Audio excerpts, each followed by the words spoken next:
Why do some bandsaws have mechanical foot brakes? It's an interesting question, and it seems like a lot of folks have different opinions on their purpose and their usefulness. But there is a good reason for a bandsaw to have a foot brake, one that you may want to consider when it comes time to upgrade your saw. So I just want to cover it really quickly in this video. Basically, a foot brake serves two purposes. It's a hands-free switch to cut the power to the saw's motor, and it's a way to stop the blade quickly. So let's start with that first one. Why might you want a hands-free off switch on your bandsaw?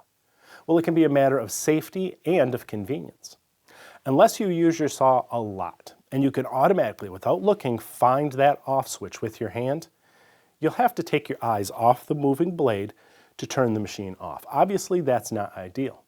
But with a pedal, you just tap your foot and it activates the off switch while you're keeping your eyes on the danger zone. This can add a measure of safety to any cut, but it really makes sense when you simply can't take your hands off your workpieces to turn off the saw. For example, let's say you're cutting a medium-sized piece, not so large that you need roller stands to support the board as it comes off the saw, but large enough that it might tip and fall off the table if you removed your hands. If you can use your foot to shut the saw off, you can wait until the blade is stopped so you can safely maneuver the pieces back around the blade. Of course, while merely tapping the pedal does turn the motor off, you must push harder to completely stop the blade. This comes in very handy as well.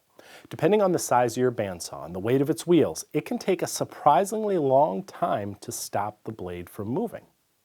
On my Harvey saw, it takes about 27 seconds after I hit the switch for the blade to coast to a complete stop. And it could seriously injure you if you aren't alert during all of those 27 seconds.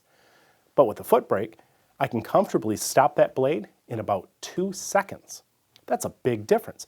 And it's why a brake can save your fingers, because it caters to our impatience. Impatience is what causes you to sometimes adjust your fence without waiting for the blade to stop, or to flick away a scrap while the saw is still coasting. I see a lot of people who just can't seem to wait for 27 seconds, but the most impatient among us can certainly wait for 2 seconds.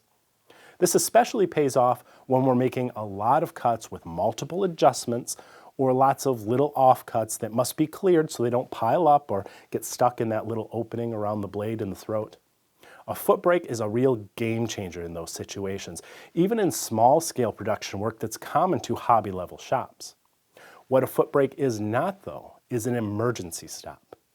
In a situation where something gets caught, or for one reason or another you have to stop that saw right now, you're just not going to have the presence of mind to lift your foot up and move it forward to put it on the brake pedal. Certainly not fast enough to stop the blade from cutting through a finger. So while a mechanical brake is a safety device, it's not your primary line of defense, and it should never be seen as an excuse to get your fingers closer to the blade than they should be. See you next time. As the builders behind some of the top brands in the industry, Harvey Machinery has for decades been letting others take credit for their innovation.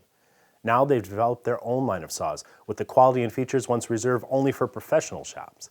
The woodworking world is officially on notice. Harvey Machinery will be in the shadows no longer.